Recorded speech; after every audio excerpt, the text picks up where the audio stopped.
So we did some human trial, and so within the first week, they saw firmness and density improving in almost 80-90%. They also saw a reduction in the fine wrinkles. The technology does all the work. It takes 30 seconds. That's incredible. Keep in mind, the patients that we were looking at it were anywhere from 33 age to 77 age group. So if you're 50 or 60 and above, you have a lot of wrinkles. And for them to noticeably change in less than 4 weeks is kind of unheard of. I put my face in there, and the lady goes, there's not a single sun-damaged spot on the whole face. It's going to trap all the nutrients for the women. So for women, I think it's going to have much, much better result than the guys would have. Wow. It is not just superficially making it look better. It is actually repairing the skin itself. You're listening to The Human Upgrade with Dave Asprey. Let's talk about peptides. Except, well, there's 500 different peptides that you could use, and I've written a whole big longevity book about those. So let's talk about one peptide that maybe is the most famous one of all. And everyone's listening going, is he talking about BPC 156? No, it's called copper tripeptide, or GHK. And this was sort of at the front and center of the collagen movement that I hope to start with bulletproof here, because there is a tripeptide, which means 3 molecules stuck together, that's inside collagen. But then there's this copper GHK thing that is now in all of the skincare serums. I've written about actually injecting it intravenously, which I do not recommend, guys. How it's higher when people are young and it drops with time. And so now it's in everything. But I wanted to bring you on this time, your third time, Nayan, to talk about GHK, to do kind of a master class on how you use this peptide specifically for hair and skin and maybe some other things. Yeah, okay. All right. Tell me about GHK. What's the deal with that? Well, if you think about GHK, it's something that a body doesn't manufacture GHK, but it's a fragment of an albumin. So it's like when the albumin gets broken down into these small peptides, one of the peptides is GHK, and the body holds onto the GHK, combines with the copper inside your blood, and become this active component that is doing all these tissue repairs and inflammations and all. It's helping the body does the repair work. How does the body get GHK? So GHK is a fragment of an albumin. Does that mean we're making the albumin and breaking it down, or we're eating it? We are, when the albumin gets broken down, one of the byproducts is GHK. Got it. Yeah. So we eat some protein. We eat some copper, hopefully, that we can absorb, hopefully, which is a problem. Yes. Right? And if we do all that stuff right, we make albumin. Yep. And then albumin breaks down with enzymes in the body, and then there's some GHK left over that has a beneficial effect. How? It's the combination. It's a signaling molecule with the copper. GHK by itself does not do anything for us. It has to combine with the copper for it to trigger this response. And the triggering response comes into each and every cells. Okay, so GHK is a signal of protein breakdown then, and when the body sees that, it says, I need to make more skin and hair and collagen and connective tissue? Well, it's the skin and the hair is the easier part because you're physically seeing that part. Right. What you're not seeing is all the repair that's happening inside your body. For your fascia. Exactly. That's the most important part. Mm-hmm. But if I talk about fascia, then nobody wants to buy my product because I don't see any benefits right away. So unless you don't want chronic pain and you want to live a long time, then your fascia as an information plane and a movement facilitator is critically important, right? Exactly. It's the most important thing, but people don't want to talk about those kinds of things. People don't want to, if there's joint pain, hey, can I just rub on some Icy Hot or one of those products that can take the pain away? Okay. But it's not rebuilding the cartilage or rebuilding all the soft tissues over there. And so GHK is very critical for all those components to rebuilding from body inside out. So it turns out then that maybe BPC 157, which is the famous heal really fast peptide that a lot of us have talked about, maybe that isn't nearly as useful if you don't have GHK present, and BPC has limited effects on hair and skin, if any, right? Exactly. BPC is one of those peptides that are produced inside your gut. Mm-hmm. And it's great for gut healing, if maybe. But if you look, talking about the whole body, or skin being the largest organ in humans, it needs a lot more than just BPC 157. I don't think BPC 157 has any effect on skin at all. Yeah. With the GHK copper, it does have skin benefits, but more importantly, it is not just superficially making you look better, it is actually repairing the skin itself. Even at the deeper layers. And the deeper layers. And that's what we want. What happens if you eat GHK? I don't know. I would assume that if you take GHK, it's going to get broken down by the gut. Yeah, the enzymes in the gut should break it down. It should break it down. Most peptides aren't that orally active. Yeah, and so that's what I'm guessing. Again, I do not have any studies to back it up as of yet, but that's what I'm guessing is what's happening. All right. Well, you're well known, at least in this community, because you invented a new way to get almost anything in through the skin. Lots of followers understand liposomes because I've been in biohacking since day one. And liposomes are little balls of fat that allow you to encapsulate some compound and bring it in. You can take them orally, you can use them topically. But you did something totally different that is far, far more powerful. Tell me about that. So polysaccharides, sugar molecules, is what we have found out is a new delivery system. Now, liposomes, please, it's an amazing system. Yeah, it works. It's a really good system. I don't think there's a system for peptides, and that's what I want to come. So my first product was the glutathione, the GSH peptide, and it just does wonders. And so based on that technology, based on that success, we are now looking at all the different peptides right now. The sugar molecules, the best part of sugar molecules is that the body needs sugar. But this is a different kind of sugar. This isn't just standard glucose that people eat. No. Okay. These are polysaccharides. The scientific term is dextrins. Cyclo is a cyclic form of dextrins. There are cluster forms of dextrins. There's all different types of dextrin molecules. Some are completely inert, and a couple of them are toxic. And the FDA has regulations on those as well, but most of them are completely inert and have no concerns whatsoever. And so you found a unique form, and when you bind that to a molecule like glutathione, you showed in the last episode that you can take some of your gluteryl and it smells a little bit like sulfur, which is fine. So does the liposomal form. But you put it on, and 30 seconds later, it's absorbed, and you can wash off whatever's left if you want to, maybe a minute. But it's a very short period of time. And I just do it like on my thorax here. And what happens then is the levels inside the cells go up way more than they would with liposomes or even an IV. Well, yeah, that was the first thing, right? So we know it works. We know it works. There's some studies that have been done that have shown that actually even the intravenous form of glutathione was getting broken down by the human body, and only cysteine was getting absorbed. Oh, wow. And then cysteine was being used to produce its own endogenous form of glutathione. And so, yes, it does. They all work, but we have to know how it works and why it works. Because if we know the how and the why, we can target systems and medications on how it's supposed to do. But when I found out that this was actually getting broken down, and the body's just absorbing cysteine, and cysteine is a rate limiting step of this production, I said, okay, if that's the case, if I give you other molecule where the enzymes are not going to be the rate limiting step, then we're just injecting some peptides that may not be doing any work for us. And so that was the concern that I had, right? Cysteine is something that we don't consume in our diet very heavily. So it was easy to give you cysteine type product and your body makes glutathione. Yeah. And guys, if you're listening, glutathione is critically important for your liver, and there's all kinds of reasons you want to take it. The problem is we used to just take NAC, N-acetylcysteine, but it's rate limited, and it increases your body's ability to make it. And what we're finding out is that even the IV glutathione and the liposomal glutathione has limited effectiveness, but is still better than just NAC, we think. But the form that you invented, because you're a pharmacologist, is something that gets into the cells directly without having to be broken down into cysteine. So that was kind of the big pharmacist test about, does this polysaccharide thing you have actually work? And it is superior to anything. So then I'm like, what else can we put in the body? And we've been talking ever since our first interview a couple years ago. And at the biohacking conference, what can we do? What can we do? I'm like, give me some peptides. And you're a total pro at peptides. You've been doing them for 20 years, right? Yep.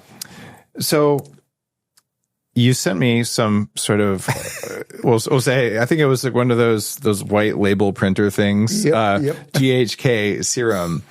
And this is the first production bottle of it, right? Yes, the very first one. So this is the RO copper tripeptide serum. And it looks kind of like a blue pearl when you use it. I don't even know how this bottle works because I have the prototype bottle you sent me. There we go. It's a dropper kind of thing. And I've been putting it specifically on my hair, and I'm noticing a color shift, that it's less gray than it has been. And you could say, Dave, you're a longevity guy. Hair's not supposed to go gray. There's multiple reasons it goes gray, and one of them is loss of copper. Yeah. And I have an issue where genetically I need a ton of zinc. If I don't take enough zinc, then my mitochondria don't work. And if you take lots of zinc, it pushes copper out. You can't absorb copper. So I'm like, do I want weak mitochondria and brown hair? Or do I want strong mitochondria and gray hair because I'm zinc deficient? You have a delivery system that gets the copper back where it goes, that bypasses all the zinc in my gut.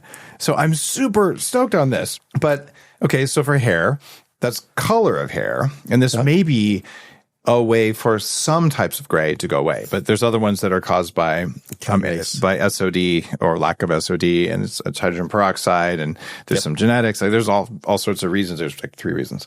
But there's also like a thickening of hair.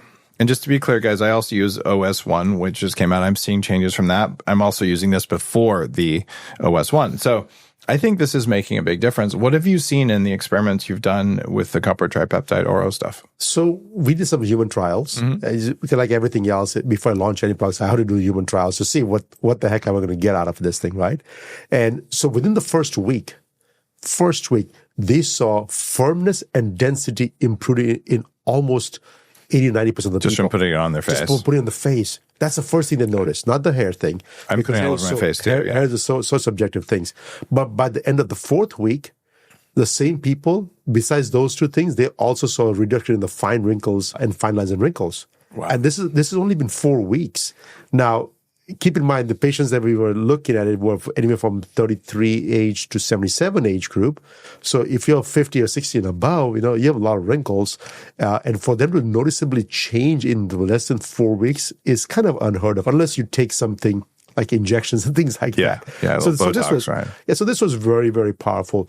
But going back to GHK, the reason this becomes more effective is because if it's produced from albumin, which is produced in the liver, if they take glutathione to cleanse the liver out, the albumin gets better, the GHK works better. Interesting. But in your case, I did not know that you take so much zinc, and zinc does deplete copper. So if that's the case, there's a bigger issue for you. But most people don't have copper deficiency. Most people have either catalase or superoxide dismutase issues where they have too much hydrogen peroxide. That's what they're causing the grayish of the hair. Yeah, the gray hair from too much hydrogen peroxide and inability to turn it off. So I thought maybe that's my issue. This was years ago when I started getting some gray. So I took a bunch of SOD, which is the enzyme that turns off hydrogen peroxide. Yeah. Unfortunately, antioxidants, but especially that one, they turn off oxidation. And the engine of life is based on oxidation. Yes. So this is your mitochondria do. So when I took SOD, I thought I had chronic fatigue before, because I did. But this was worse. It was like running on 10% of my energy just first 3 days when I took a couple SOD caps. So I'm like, all right, I'm not deficient in antioxidants. I might be deficient in oxidation back then. So I don't think my gray hair was contributed to by that. And it got worse during COVID because I cranked up my zinc because my genetic testing showed I was deficient, and my energy is better than ever. So I'm in this weird limbo. I need the copper, and you have the most effective way to get copper into my hair and my skin that I think exists. And of course, it helps with wrinkles, and it probably helps with hair, but I'm happy I get that zinc. And I'm happy I get that copper because of the zinc issue. And I do some other oral copper now too, but this is a new thing, and I felt the difference, and I see the difference. So that's what happened to me personally. I started using this in January myself, early this year, and I used it for about 4 or 5 weeks or 6 weeks in a row. And I was in Miami. They would give me an award for some technology innovation. So they gave me an award for that. So I was there, and of course they stick me in this photo booth. I said, "Hey, Dr. Patel, let me check your. Let me see. Do you use any sunscreen?" I said, "I don't use any sunscreen or sunblock ever in my life." Oh, you kind of do have brown skin. You have it built in. It's not fair. Exactly. So I said, "Let me check out. I'm sure you have some sun damage. I'm from California, so I'm in the sun all the time." I said, "Okay, let's check it out." I put my face in there, and the lady goes, there's not a single sun damaged spot on the whole face. Not even one little prickly, right? A lot of clogged pores, which is, I understand because I only use, I don't use any soap. Yeah. We're guys. But the thing is, I know it's a zero sun damage spot. And that's when I realized that I only used for 6 weeks. Wow. And this thing changed the morphology completely. That's incredible. Yeah. So if you're concerned listening, am I selling this? I guess. You are one of the smartest guys I've met when it comes to delivery systems topically. In fact, if I'd say the smartest. And you've been doing this for 25, 30 years? Yes. And so we can go so deep on these nerdy conversations. And this isn't very nerdy compared to when we were sitting at the table beforehand. And I firmly believe that your polysaccharide delivery system is a fundamental thing that we need to get things into the body so we can just get the results we want. So the skin is more permeable and it's a better delivery system than pills for a lot of things. And you proved it with glutathione, with glutathione, your kind of hero product. And now you're proving it with these other compounds that you're putting in. So I only talk about stuff that I see and I believe in that I use. And since I got to be a beta tester on this stuff and we talked about it over the kitchen table a long time ago, I think I am selling it just in the point that I want you to know that this technology is available.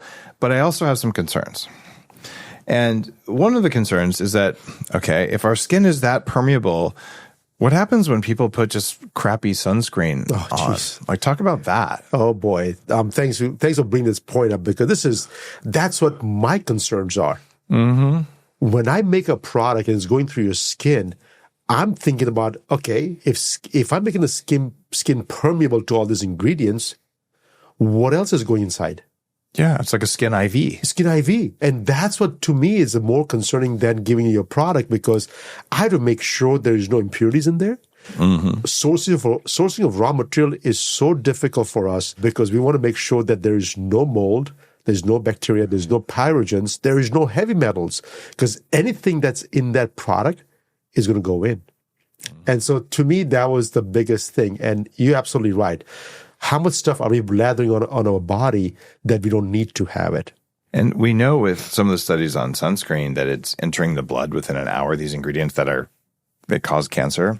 Almost like the old movie Idiocracy where people are buying sunscreen that's warns that it causes cancer. They're actually real. They're doing that. So I'm very careful at what I put on my skin. My general rule is don't put it on unless I would eat it. Yes. Is there anything in your oral formulations that I wouldn't eat? No. I'll go one step ahead. I'll eat certain things that I still would not put them on my skin because your gut can literally digest a lot of crap, right? Okay. It can.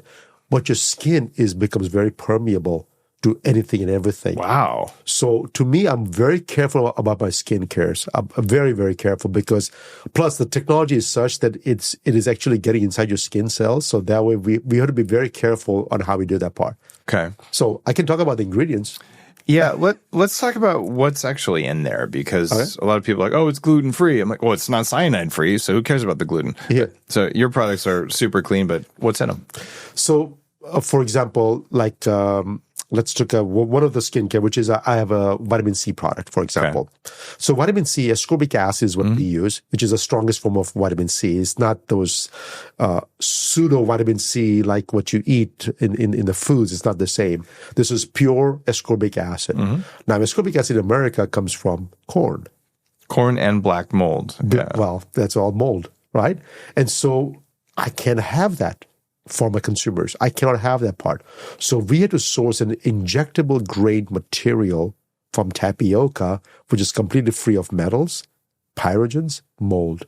Wow. So this is actually very hard to find. I have formulated ascorbic acid products. It's almost impossible to get clean vitamin C. It's very hard. Yeah. And I don't recommend orally high dose vitamin C because of oxalate, but you need some vitamin C in order to be healthy. You just don't need too much. No. So, and using it topically, you see huge results from it. What does vitamin C do to the skin different from your GHK product? So vitamin C is a stimulant. Mm-hmm. It's not an antioxidant. People say vitamin C is an antioxidant. I said chemically, it's not true. Wow. But Linus Pauling is so mad right now. No, he's not mad. But he did put us on the right path now, right? Because what he did was at a low concentration, vitamin C is actually regenerating oxidized glutathione in your body. And so that's how it's working as an antioxidant. Yeah. But in reality, it's a stimulant. And what it stimulates is collagen production under your skin. Oh, wow. Right? So you need it in your skin maybe more than in your kidneys. Yeah, exactly. And that's why if you take the topical vitamin C that we have created, you don't take any supplements ever. Because it gives for vitamin C. Yeah, for vitamin C, because you get you get all the stuff in there. And its plus is it's all the free of all this junk. You know, you're confusing the hell out of me right now, man. I'm sorry. Because you send me these research bottles ahead of time so I know what they look like, and then you come out with beautiful packaging. And I'm like, this doesn't look like the stuff on my bathroom counter because I got it ahead of time. So it's the orange one, citrine, but it looks like this, but mine does look like this because I got the early version. So this is vitamin C and glutathione combined. Well, this one is vitamin C. Glutathione is there in every one of them because that's how we use to get the dextrin's technology activated. So interesting. So you have to have a little bit of glutathione to kind of get the cell like, ooh, that's mine. And then the dextrin helps to get the ingredient in. That's it. That's what it is. Super cool. So this is what order would I? And this is 25%. If you don't realize vitamin C is very, very strong. But the way the technology works, it has been clinically proven to be non-irritating and non-comedogenic. Okay. And it's like you put it on and it just disappears. So I have a question about this. I have the GHK. I have the non-beautiful bottle, the one, the R&D version. Only. But you got earlier. I don't know how you got it, but well, I was part of the test. Okay. Yeah. So I have the copper tripeptide, which I've been using, and I have your citrine, the vitamin C formula. I don't know which one to use first. Okay. So all the serums goes first, so either vitamin C, citrine, or glutathione, or whatever. This one, the copper peptide, goes in between. Okay. The second product, because now it's just enhancing because this is just serum, then peptide. Serum, then peptides. Okay. And then the cream goes over if in the creams are all. Okay. And just in the interest of full transparency here, I use a couple of different creams. That's right. Okay. So I use OS01. I use the Young Goose, and I sometimes use a couple other ones. I don't use the same ones every day. But the copper tripeptide, since I first got it, I'm like, this stuff is magic. So now I use citrine first, then copper tripeptide. And I'm weird because I'm a biohacker and people send me all the cool stuff. I have like 5 other bottles of serums. I don't use that often. Is there any harm of just like, okay, I'm going to put on the dextrin-based stuff from Oro, and then I put on whatever else I've got? Does it matter the order if I just have a lot of stuff? Yes, it does. Okay. The dextrin product goes first. Dextrin first. Okay. Dextrin first, because I'm not sure what the other products have in there. Okay. That might block it. If there is something in there that doesn't need to go inside your skin, this may push it in. Oh, okay. Got it. This may push it in. So my oil of Olay, you don't recommend that? I'm kidding. I don't use that stuff. Sorry, oil of Olay. No. But what we always want to make sure that anything that we use, my serums goes first. Then we can add anything else on top of it. I'm okay with it. Got it. And so you could be listening to this, and if you're a woman, you're like, oh my God, that's so interesting. If you're a guy, you're like, Dave is clearly gay. And I'm just going to tell you, actually, no. I am planning to live to 180. And when I'm 180, I would still like to be dating or in a relationship where I'm very attractive. So I just think taking care of your skin is a really good long-term plan. It is the largest organ in the body.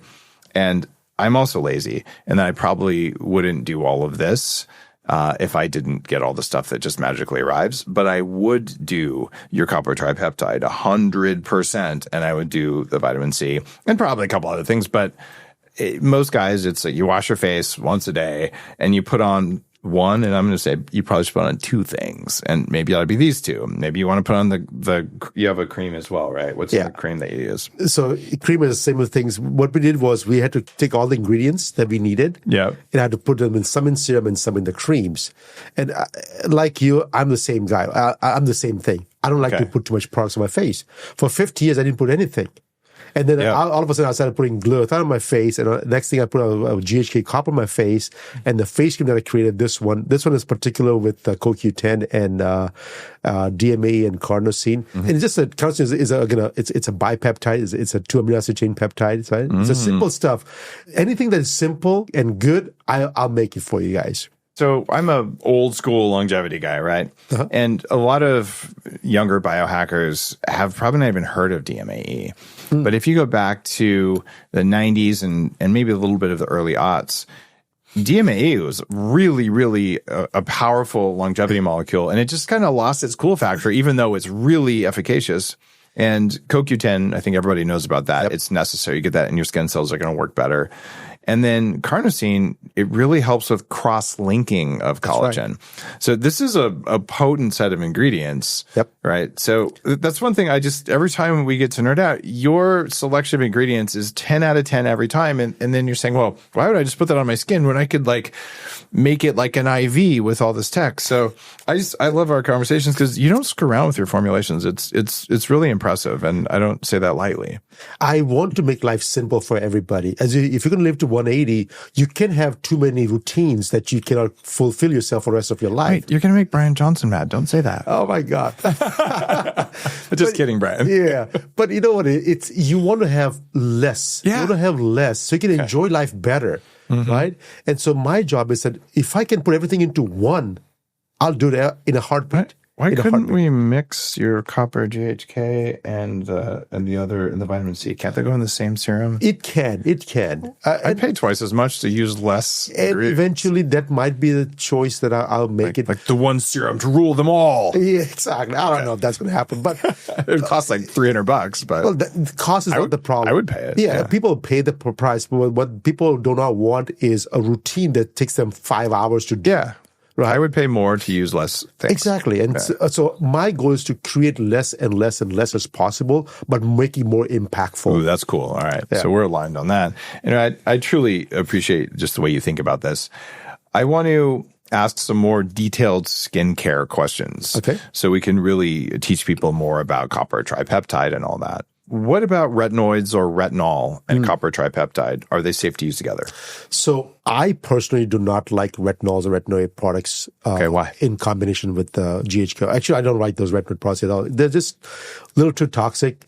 The cell turnover is much, much faster than in the normal cell turnovers. And I need a cell turnover at a slower pace anyways. As you get older, you need that layer to protect your skin. Okay. So that's one of the reasons. So you get younger looking skin because you get rapid turnover from retinols, but then you're probably going to wear the skin out, basically? The skin gets thinner as you get older because of that. And if it gets thinner and it gets more blemishes, guess what? They prescribe you prescription retinoids now. Make it even faster. And so I see the vicious cycle over there that may not be the right option for a lot of my consumers. Okay. Is there a difference in the type of GHK you can get? I've seen some that's really cheap online. I've seen a lot that doesn't look like I would want to inject it. I've seen some that's injectable that I have injected. How do you know what's a good GHK and how do you pick yours? So GHK, again, it's a tripeptide. And they make different grades material. They don't have a food grade, but they do have a topical grade and they have an injectable grade. Okay. Now, the only difference between those two grades is that topical, because they assume that nothing's going to go through your skin, so they make it not that pure. Like they have mold in there, they have some bacteria in there, pyrogens in there, which is, on a normal sense, doesn't matter to you at all. And it's not 99%, 100% pure. It's probably 97, 98% pure, which is not so bad, but it's still pretty good. Okay, so topical GHK has 2% impurities in it. 1 to 2%, yes. Okay. And versus injectables are basically metal-free, pyrogen-free, maybe not free, but they are it's very, very small amount. They're free of bacteria and molds because we have to test them out in the lab. If anything grows in that, we cannot use it, right? Yeah, because it will grow in your bottle, right? Well, it will grow when you inject them, right? Okay. And so those are the different grades. And the cost difference is like 4x. If something costs you, let's say, $10, the other one will cost you $40. That's a 4x price in difference. With our technology, the way we are driving these products inside your skin, I cannot use topical grade, cosmetic grade materials. So you're spending 4 times more on injection grade raw materials? I have to. It's because your technology is like injecting it on skin. I have to. I don't have That's important. And guys, this isn't the cheapest skincare stuff you'll ever see. And that's why, because it's so potent. And I respect that you're going for purity because you could make a product that would work with your technology using topical grade. It would just drive 2% impurities in like you injected them, which... Exactly. Okay. And just for the pricing issue, we're going to say it is expensive, but at the same time, to bring the cost down, we brought the whole manufacturing in-house. Okay. We brought the whole technology in-house so we can go from straight to manufacturing to the consumers with no middleman. That helps a lot. So that did help a lot. Otherwise, this product would be basically unbearably expensive. Wow. And as it is, compared to Botox and compared to half the stuff that people buy, it's not expensive, but it's also not, a $25 jar of facial goop, right? That's right. Okay. Nothing wrong with the goop, but... You ever see like Korean snail serums for the face? Like snail juice? Yep. What is that a good thing? What is that? The K-beauty is so popular right now. Yeah. They have all kinds of animal proteins that they've been using for their face. And a simple molecule like GHK or glutathione, which is only 3 amino acids, is impossible to get into your skin. What happens if there's a 15, 20, 50, or 100 amino acid chain peptides? It will never get through your skin. You know what I like to do? Sometimes I feel like I don't really want to do curls. I just get a ribeye and I just tape it to my arm, and then I know it's going to absorb because okay, it's the same idea, right? Same idea. And so I know it's snail oil. In my age, they used to call snake oil. That was snail oil now. Yeah, snail oil. There we go. And I mean, maybe there's some polysaccharides in the mucus from snails, but I'm not into that. Yeah. It seems kind of gross. Okay. Not that I wouldn't if it was proven to work. There's that. Exactly. If it's proven to work, then it's okay. Right. I will admit that a long time ago, I met this lady in Bellingham.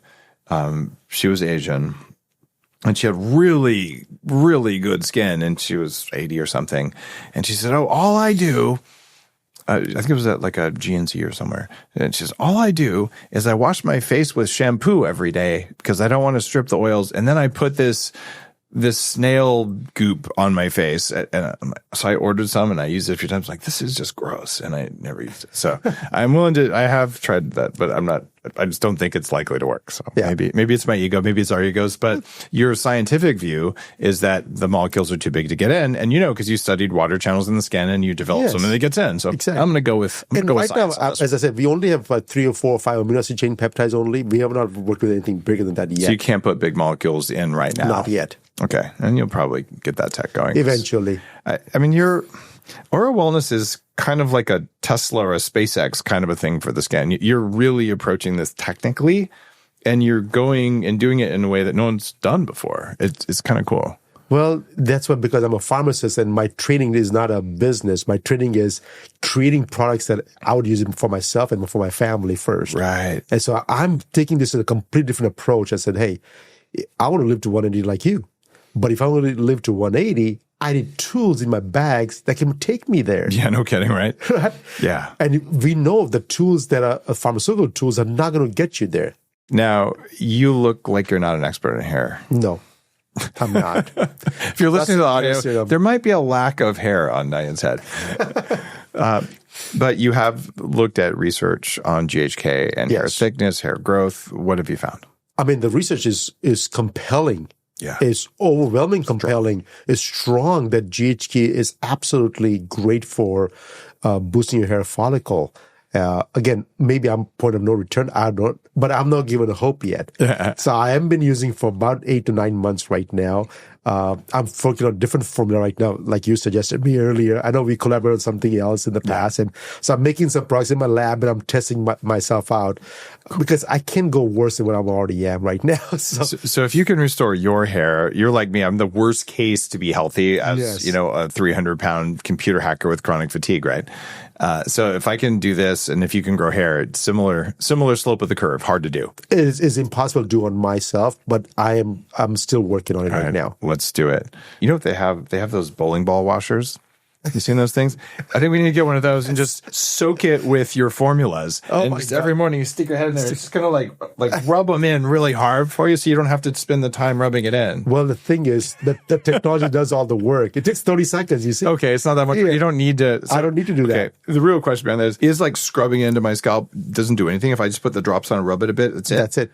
Okay. That's it. Right. Yeah. So I was actually spending more time kind of trying to really get it in, but I don't need it to. should get it in because you have much more hair than I do. So if I just put it on straight up and it takes me 30 seconds, it's already gone. Well, that's because you have lots of scalp available, but I have some hair on there. So if I like drip it into the parts where it's thin or it's gray and I just kind of rub it a bit, but I don't have to rub it for a minute even. There's no point. It will go in. It will go in. Yeah. Okay. It will go in pretty fast. Yeah. This tech is cool. It takes a lot of work out of it because I've used scalp oils and crap. I just have this little like hair massagery thing, like little fingers, and I don't have to do any of that. Okay, that's cool. No, because you don't need blood flow. Okay. Yeah. You don't need blood flow for it to work. No. Okay, that's a good thing because that's one of the causes of baldness is lack of blood flow. Exactly. That's interesting. So pairing it with like a nitric oxide capsule isn't going to do anything for your delivery, but it's probably going to be an additive effect. Yeah, exactly. Okay. So nitric oxide can be added to the glutathione product as an oral supplement, and it works. Conjunction works very, very well. Okay, that is amazing. What about women? Is there a difference? We talked a lot about guy baldness and all. This is actually more for women than the guys. Because women baldness is nutrition deficiency. Right. Versus guys is sometimes hormonals and sometimes other aspects of the whole like thing. Hormone oxidation and blood flow are the things, right? And so women, in the past, I used to always change the women's diet and the hair loss goes away and they feel better. Get their cortisol down and get their nutrition up and they're good to go. And with the copper, infusing right by the hair follicle is going to trap. It's going to trap all the nutrients for the women. So for women, I think it's going to have much, much better result than the guys would have. Wow. Yeah.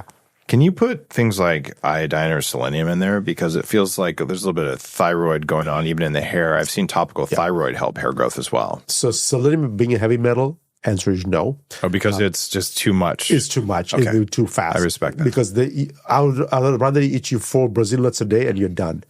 I question that. The Brazil nuts are scary because they go from 0 to overdose and they're almost all moldy. So I take selenomethionine, just a couple drops. Yeah, and then that's okay too. But again, I like foods better if you can get some good quality foods. So that's one of them. Okay. And for iodine is a pro-oxidant. And the technology, it breaks apart my complexes. So it would shred your stuff. I already tried that. Bummer. Yeah, okay. I already tried that part. All right. Okay, that makes sense. So then you might want to do just make sure you have enough iodine. It's in our Minerals 101 formula. Exactly. It's easy to get orally. Okay. Yep. And you probably won't get enough in your salt anyway. So iodized salt is better than nothing, but I have much better salts that we can get. That's right. Okay. Let's talk about copper inside the body, things like ceruloplasm or serum copper. What are the different stores of copper in the body and how does your tech affect those?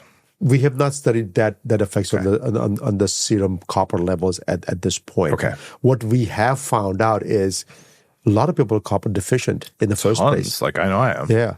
A lot of people are copper deficient. And the reason is because since this was back in the mid-90s, the zinc supplement came out for the treatment for cold. Right. Right?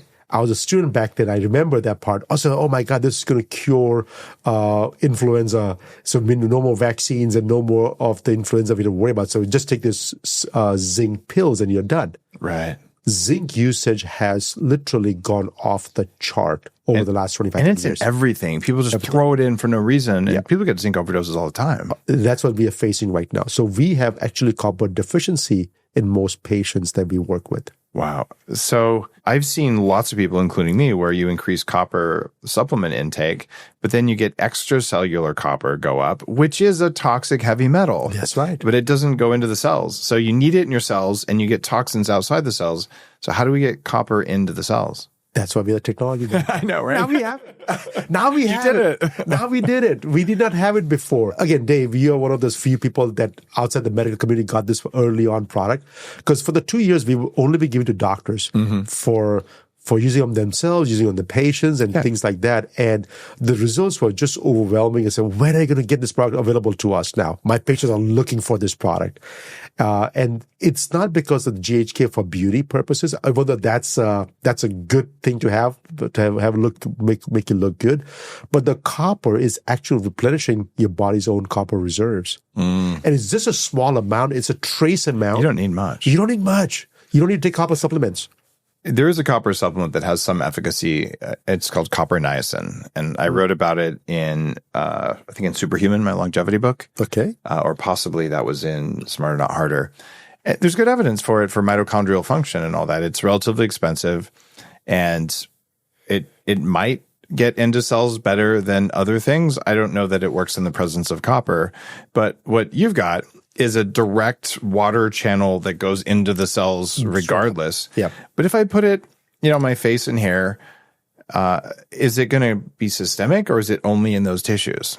Well, the thing is, it will eventually get systemic if the local places where you're applying it gets saturated. Okay, so I just keep saturating my scalp so I have nice thick hair, and my face so I don't have wrinkles, and it's eventually going to go systemic. Systemic, yep. How many dropperfuls, how many times a day can I use in order to drive that process faster? Because I like to have enough copper everywhere. So, yes.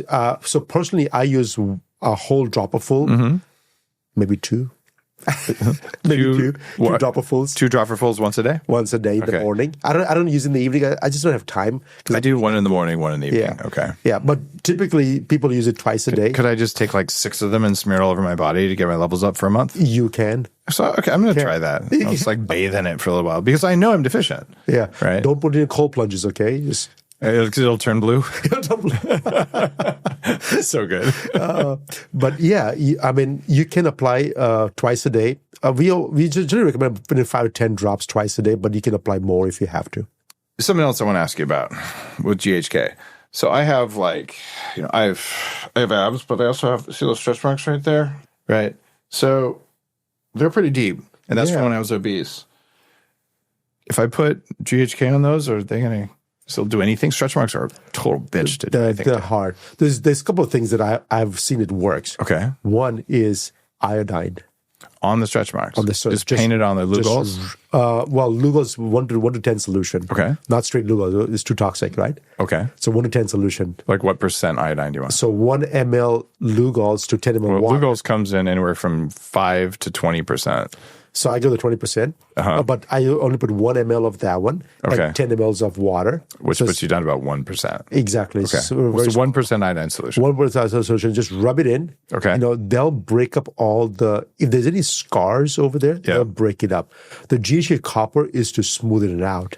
Okay, so you do the iodine, let it soak in for a while. Yes. Like wash it off or something, and then put on. Okay, I'll try that. I mean, I think I look pretty good with my shirt off on my book cover, but I do have stretch marks. They don't bother me too much, but I'm a biohacker. I'm like, what if I could just get rid of those? What if I had the side abs of a 20-year-old who wasn't obese? That would be fun. We have done that for a lot of those C-section scar marks, people that have that cuts and things like that. Interesting. And it's all the scar tissues to break it up with Lugol's. Okay. Or SSKI, one of those. It's a prescription item, but OTC. Lugol's and probably a little shockwave on there would be good too. Oh yeah, of course. All right. I'm going to play around with that. That sounds like fun. Can I stack your new GHK serum with laser treatments, Fraxel laser, microneedling, all the other stuff that people do to their faces? So microneedling may not be necessary because of GHK is already delivering that part, so that's not an issue at all. If you're using Fraxels or CO2s or laser treatments, that is actually increasing oxidative stress on your skin temporarily, which is not a bad thing. Yeah. Having GHK will basically just smooth out a little bit. What you really need is the glutathione to reduce oxidative stress after the laser treatments.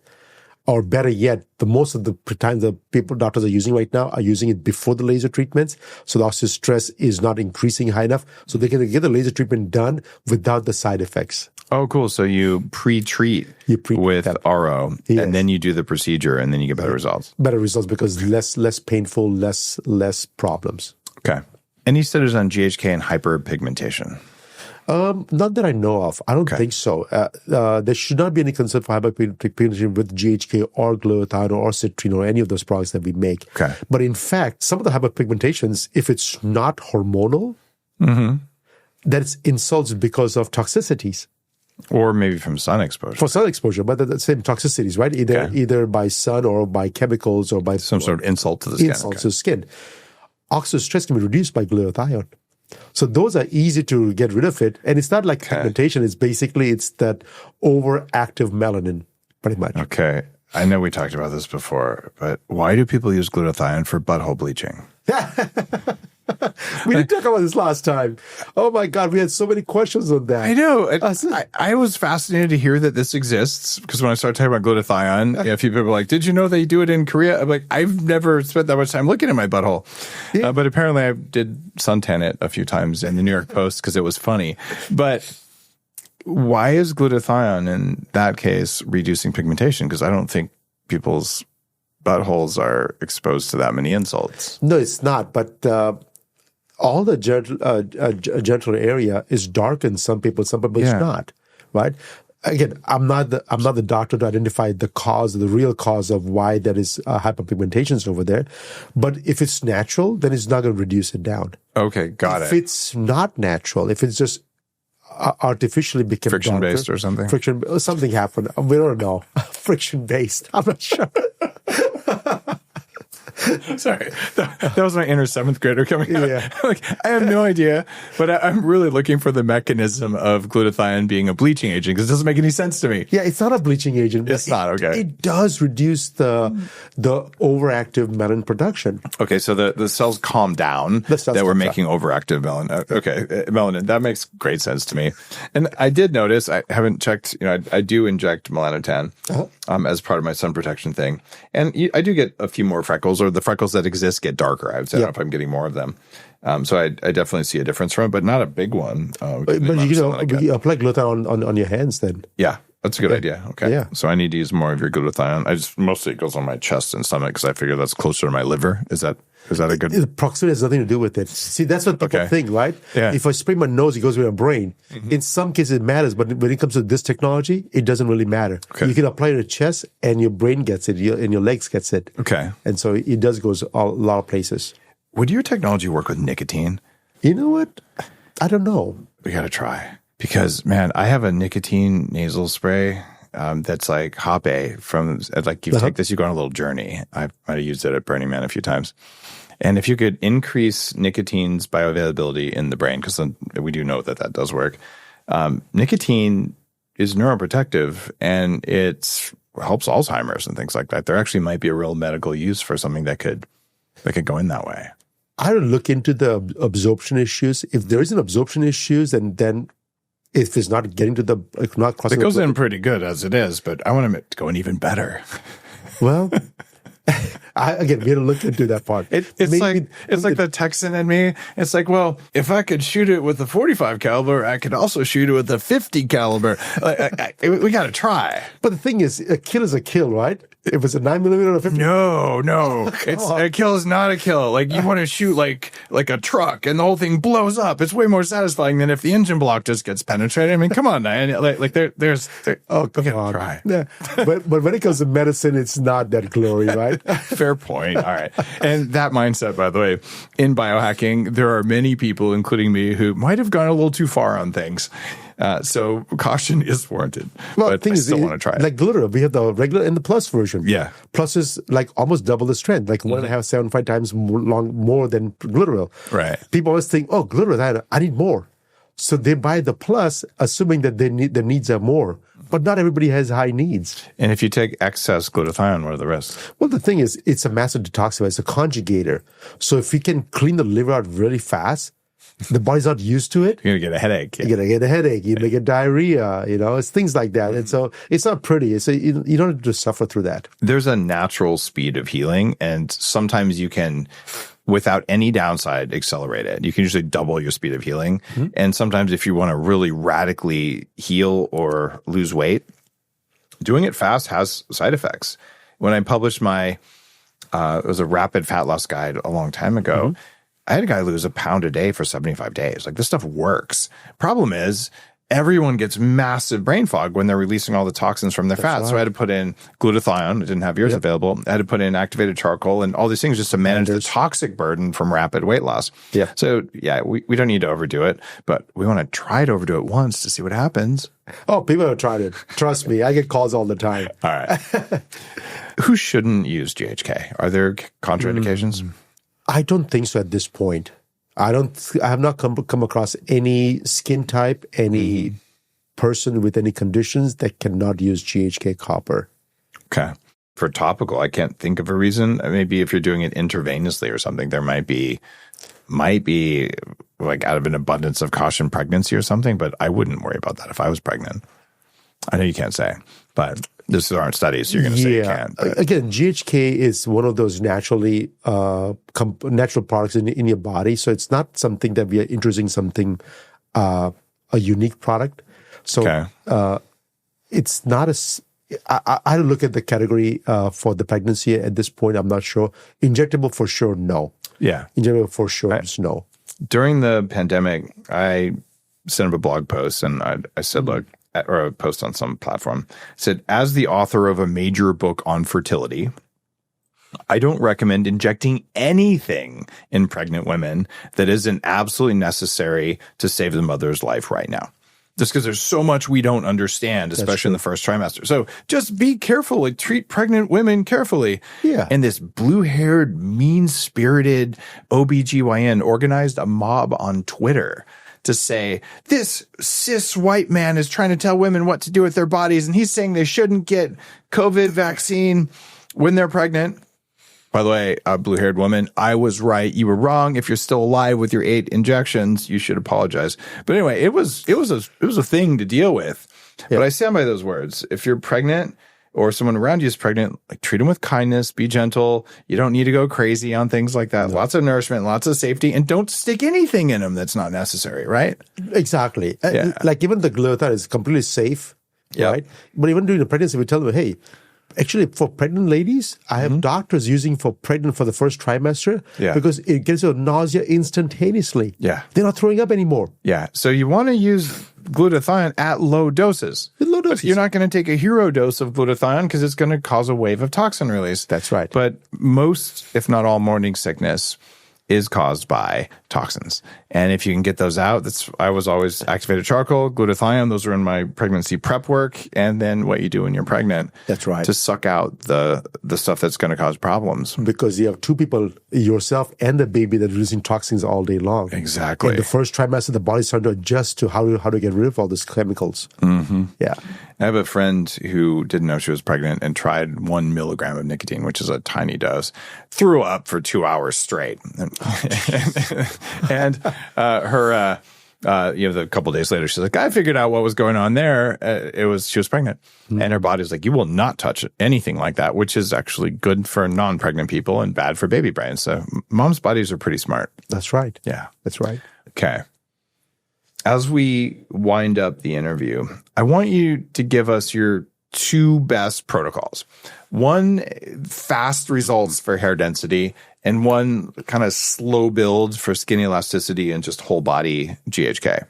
Okay. So the slow body GHK is basically just applying the recommended dose of 5 or 10 drops once or twice a day. Just anywhere. That's anywhere. Most in the face because that's what the symptom.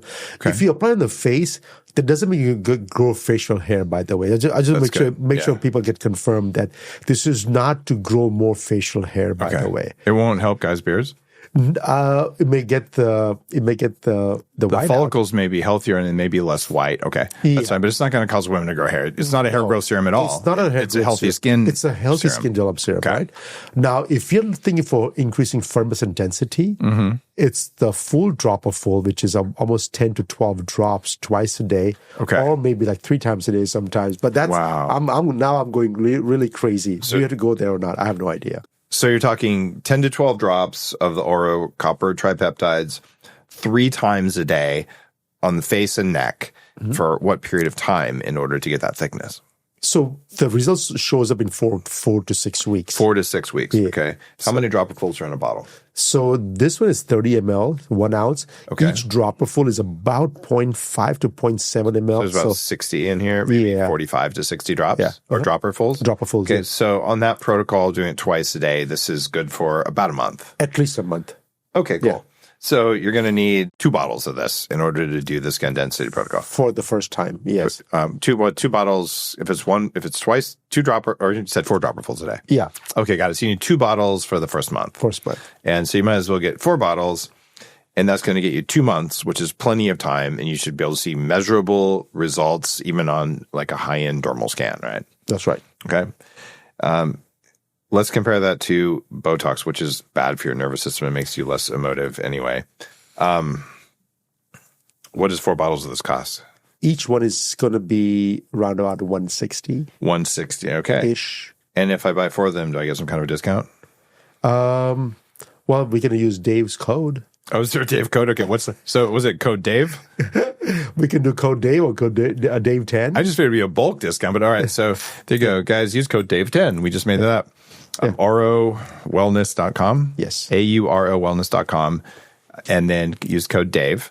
And whether you use code Dave or not, if you get 4 bottles of this and you use it reliably, 2 bottles per month, that's 4 dropperfuls a day for 2 months, you should see very measurable results that last for a while because you're actually regrowing stuff. You don't have to do this at that intensity forever. No, it's not just for a month or 2. Okay. After that, you just go back to regular usage. One vial every month or 2? Every couple of months, yeah. Okay, so it's going to cost you $80 a month ongoing. And if you do the initial facial regeneration protocol, you're talking 4 bottles, which is going to run about $640, and you're giving people some discount on this, so about $600. Yep. Okay, that's pretty much what Botox costs. Actually, less than Botox for a lot of people. But this is non-toxic. Oh yeah, no, it's just so much better. It's so much better. Oh my gosh. Okay, this is cool stuff. I've been using it for 6 months. I am going to actually increase my usage rate and see what happens because of my my zinc copper ratios. And Nayan, as always, you're a very high-end innovator. There's about 3 different skincare brands that I've worked with that I really see interesting things. You're not really a skincare brand. You're a pharmaceutical delivery system brand that also does skincare. That's right. Right? And it's pretty impressive. Like, you just see the world through a very different light. And you certainly earn my respect, and your stuff works. I mean, it works really well. The glutathione is, I don't carry little packets of it when I travel anymore that tastes like, fart jello. I just spray your stuff on and it's good to go. And it really works post-flight. So I can know because you can feel it. And I think anyone who's heard this interview of the last couple, you're into this, and you don't think about this like skin people. You think about this like pharmacist people. It's cool. Yeah, no, thank you. Appreciate that. That's what I tell my staff too. But my staff keeps on telling me, I said, no, but people buy skincare for emotional reasons. Yeah. I said, yeah, but who are those people? I don't know who those people are. I only know one thing. I want to create products that actually makes a difference. Mm-hmm. Right? Well, I mean, I guess I say this over and over, but I really see your mindset as different than anyone else in the industry. You're different than the supplement people I know, and I'm one of those. And you're different than the skincare people I know, and I'm kind of a little bit one of those. Been involved in the founding of a company in the space, but it's like you're this whole third category that's disruptive. So keep it up, and I look forward to trying whatever next science experiment we come up with. Awesome. Thank you, Dave. See you next time on the Human Upgrade Podcast.